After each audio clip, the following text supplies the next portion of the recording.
Hello,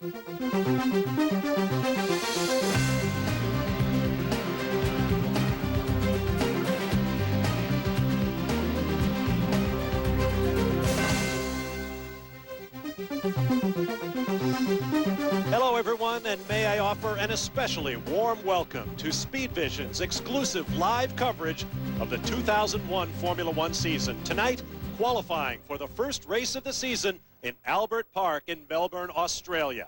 I'm Bob Varsho, along with David Hobbs, Steve Matchett, and Sam Posey.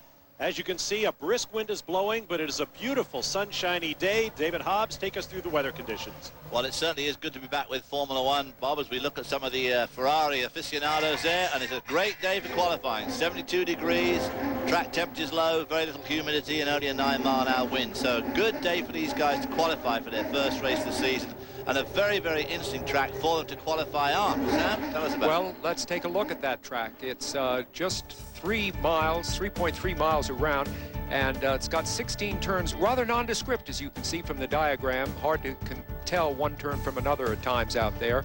The track is absolutely flat. It runs through Albert Park. What really distinguishes it from the other tracks in use during the year is that because it's not used much, it's very dusty at first, and it takes a couple of days for the rubber to work into the track and for them to get some grip going. Now, less so this year, Bob, because they had more running yesterday on Friday because of new change in the qualifying rules and the tire usage. But it's still a track which we're going to see the times fall dramatically in the latter part of this hour. That's right. The teams get 3 extra sets of tires this year, but they can only be used on Friday. That, of course, means more action on the track for the spectators on Friday. There's a look at the Benetton garage. Jensen Button standing at the back. Our first car is headed for the track. Giancarlo Fisichella walking around as well. This looks like young Enrique Bernoldi, one of 5 rookies in Formula One this year. Jensen Button is saying to himself, why would anybody go out now? I think that's the incredulous look he had on this one. Let's take a look right now at the drivers and their teams for the 2001 season. Ferrari and McLaren unchanged. Only 3 teams have the same driver lineup they had last year. At Williams, of course, Juan Montoya joins Ralf Schumacher. Then we go on to the next page. We see Benetton there with the Michelin tyres. Fisichella and Jensen Button, of course, has gone there from Williams. The BAR Honda has been joined by Olivier Panis, who had a great year testing for McLaren last year. They're still on Bridgestone, and the Jordan Honda with a new factory engine for Jordan. A big chance for them. Also on Bridgestone tyres, same drivers as last year, Frentzen and Trulli.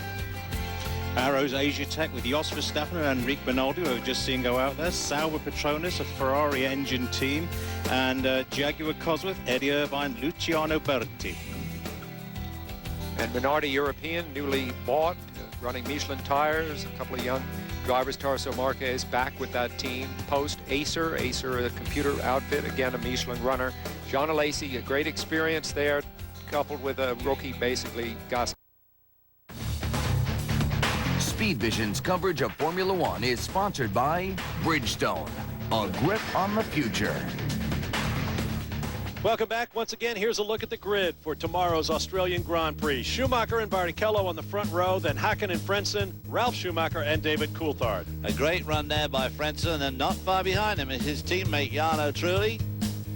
5 new faces in Formula One, and they acquitted themselves well. Trulli and Villeneuve, then Panis back after a year away. Heidfeld up to 10th. That is heady ground for that man after the year he had last year. Then Raikkonen.